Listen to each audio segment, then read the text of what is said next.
ಬಸವಣ್ಣ ಅವರು ಅಂದ್ರೆ ಯಾರು ಅಂತ ಎಲ್ಲ ಹೇಳಿದ್ರು, ಗೊತ್ತಾಯ್ತಿನಪ್ಪ. ಅಂತ ಬಸವಣ್ಣನವರು ನಮ್ಮ ಈಗ 250 ವರ್ಷ ಆಗ್ತಾ ಇದೆ. ಯಾರಿಗೆ ಹೇಳಿ?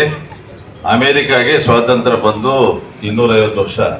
ಅವರು ಕೂಡ ಕೊನೆ ಒಂದು 70-80 ವರ್ಷ ಅಥವಾ ಒಂದು 100 ವರ್ಷ ಆಗಿರ್ಬೋದು ಅಷ್ಟೇ. ಏನು, ಹೆಣ್ಣು ಮಕ್ಕಳಿಗೆ ಸಮಾನತೆ ಕೊಟ್ಟು ಅಲ್ಲಿ ತನಕ ಅವರಲ್ಲಿ ಇರಲಿಲ್ಲ, ನಮ್ಮಲ್ಲೂ ಇರಲಿಲ್ಲ. ಗೊತ್ತಾಯ್ತನಪ್ಪ. ಸಮಾನತೆ ಅನ್ನೋದನ್ನ ತೋರಿಸ್ಕೊಟ್ಟಂಥವ್ರು, ಹೆಣ್ಣು ಒಂದೇ ಗಂಡು ಒಂದೇ, ಎಲ್ಲರೂ ಸಮಾನರು, ಜಾತಿಯಿಂದ ಭಾಷೆಯಿಂದ ಯಾವ್ದು ಭೇದ ಭಾವ ಮಾಡಬಾರ್ದು ಅಂತ ತೋರಿಸ್ಕೊಟ್ಟವ್ರು ಯಾರು? ಬಸವಣ್ಣನವರು. ಗೊತ್ತಾಯ್ತನಪ್ಪ. ಈಗ ಹೇಳಿದ್ರಲ್ಲ ಅನುಭವ ಮಂಟಪ, ನಾನು 15 ದಿವಸದಿಂದ ಪೂಜೆ ಮಾಡಿದ್ದೀನಿ. ಈ ಸುಬ್ಬಣ್ಣ ಗಾರ್ಡನ್ ಮೇಲ್ಗಡೆ ಕಾರ್ನರ್ ಅಲ್ಲಿ ಅನುಭವ ಮಂಟಪ ನಾವು ಮಾಡ್ತಾ ಇದ್ದೀವಿ. ಗೊತ್ತಾಯ್ತನಪ್ಪ. ಯಾಕೆಂದ್ರೆ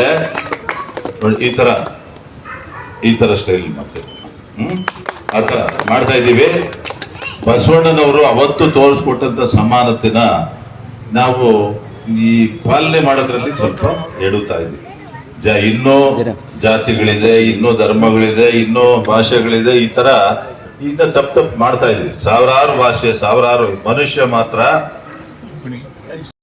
ಲಕ್ಷಾಂತರ ವರ್ಷದಿಂದ ಭಗವಂತ, ಯಾರು ಕಾಣದೇ ಇರ್ತಕ್ಕಂಥ ಒಬ್ಬ ಭಗವಂತ ಎಲ್ಲರಿಗೂ ಒಂದೇ ರಕ್ತ ಕೊಟ್ಟು, ಎಷ್ಟು ಹೇಳು, 800 ಕೋಟಿ ಜನ ಅವ್ರೆ, ಎಲ್ಲರಿಗೂ ಒಂದೇ ಕೆಂಪು ರಕ್ತ ಕೊಟ್ಬಿಟ್ಟು ಭೂಮಿಗೆ ಹೋಗ್ರಿ ಅಂತ ಕಳಿಸಿ 2 ಕಣ್ಣು 2 ಕಿವಿ ಕೊಟ್ಟಿರೋದು ಅಷ್ಟೇ ಅವರು. ಇವ್ರು ನೋಡಿದ್ರೆ ಜಾತಿ, ಆ ಧರ್ಮ, ಈ ಭಾಷೆ, ಏನಪ್ಪ ಅಪ್ಪ, ನಮ್ದೇ ಶ್ರೇಷ್ಠ, ನಮ್ದೇ ಶ್ರೇಷ್ಠ. ಯಾರು ಶ್ರೇಷ್ಠರಲ್ಲ. ಯಾರಿಗಾದ್ರೂ 4 ಕಣ್ಣು, 4 ಕಿವಿ, 4 ಕೊಂಬಿದ್ರೆ ಅವ್ರು ಮಾತ್ರ ಶ್ರೇಷ್ಠ ಅಂತ ಒಪ್ಕೊಳ್ಳೋದು ಬಿಟ್ರೆ ಮಿಕ್ಕಿದ ಎಲ್ಲರೂ ನಾವೆಲ್ಲ ಸಮಾನರು ಅನ್ನೋದನ್ನ ಬಸವಣ್ಣವರು ತೋರಿಸ್ಕೊಡ್ತಾರೆ. ಗೊತ್ತಾಯ್ತಪ್ಪ. ಅದನ್ನ ನಾವು ಪಾಲನೆ ಮಾಡಬೇಕು. ವಿಶ್ವಗುರು ಅವರು, ನಿಜವಾದ ವಿಶ್ವಗುರು ಅವರು, ಅವರ ಆದೇಶಗಳನ್ನ ನಾವು ಪಾಲನೆ ಮಾಡೋಣ. ಮಾಡ್ತಾ ಈ ಭೇದ ಭಾವ ಅನ್ನೋದು ಯಾವ್ದು ಹೇಳಿ, ಜಾತಿಯಿಂದ ಧರ್ಮದಿಂದ ಭೇದ ಭಾವ ಮಾಡ್ಕೊಂಡು ಅವನ ಹಂಗೆ ಇವನು ಹಿಂಗೆ ಅಂತ ಯಾವನು ಚುಚ್ಚಿದ್ರು ಕೆಂಪು ರಕ್ತನೇ ಬರೋದು, ಬೇರೆ ಯಾವ್ದು ಬರೋದಿಲ್ಲ. ಗೊತ್ತಾಯ್ತಾ. ಅದನ್ನ ನಾವೆಲ್ಲ ಸಮಾನತೆ ತಿಳ್ಕೊಳ್ಳೋಣ. ಅದ್ರ ಮುಖಾಂತರ ನಾವು ಬಸವಣ್ಣವ್ರನ್ನ ಗೌರವಿಸೋಣ.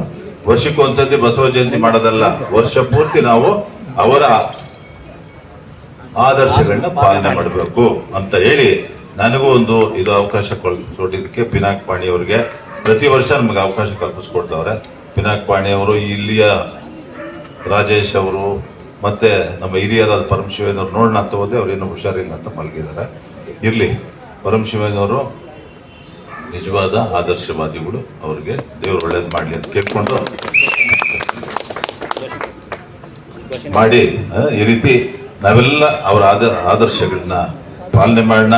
ಅವ್ರು ಹೇಳ್ಕೊಟ್ಟಂತೆ ಹೆಣ್ಣು ಮಕ್ಕಳನ್ನ ದೂರ ಹಿಡ್ದೆ, ಇಲ್ಲಿ ಜಾತಿಯಿಂದ ದೂರ ಹಿಡ್ದೆ, ಆಮೇಲೆ ಕಲರಿಂದ ಮೊದ್ಲಿತ್ತು ಗೊತ್ತಾ, ಬರೀ ನೀಗ್ರಗಳನ್ನ ಗುಲಾಮರ್ ಮಾಡ್ಕೊಂತ ಇದ್ರು ಇಂಗ್ಲಿಷರು, ವರ್ಣಭೇದ ಅವೆಲ್ಲ ಇಲ್ದಂಗೆ 1000 ವರ್ಷದಿಂದ ಬಸವಣ್ಣವ್ರು ಮಾಡ್ಕೊಟ್ಟಿದ್ದು ನಾವೆಲ್ಲ ಪಾಲನೆ ಮಾಡೋಣ ಅಂತೇಳಿ ಇದೇ ರೀತಿ ಇದು ಬರೀ ಬಸವಣ್ಣವ್ರ ಪ್ರೊಸೆಷನ್ ಅಲ್ಲ, ಅವರ ಆದರ್ಶಗಳ ಪ್ರೊಸೆಷನ್. ಅದನ್ನ ತಾವು ತಿಳ್ಕೊಬೇಕು. ಬಸವಣ್ಣವ್ರು ನೋಡ್ಬಿಟ್ಟ ತಕ್ಷಣ ಆಯ್ತು ನಮಸ್ಕಾರ ಆಯ್ತು ಹೊರಟೋದ ಅಂತಲ್ಲ, ಅವ್ರ ಆದರ್ಶಗಳನ್ನ ಪಾಲನೆ ಮಾಡ್ಬೇಕು. ನಿಜವಾಗ್ಲೂ ಪಾಲನೆ ಮಾಡಿದ್ರೆ ನಾವೆಲ್ಲ ಮನುಷ್ಯರಾಗ್ತೀವಿ ಅಷ್ಟೇ. ನಮಸ್ಕಾರ.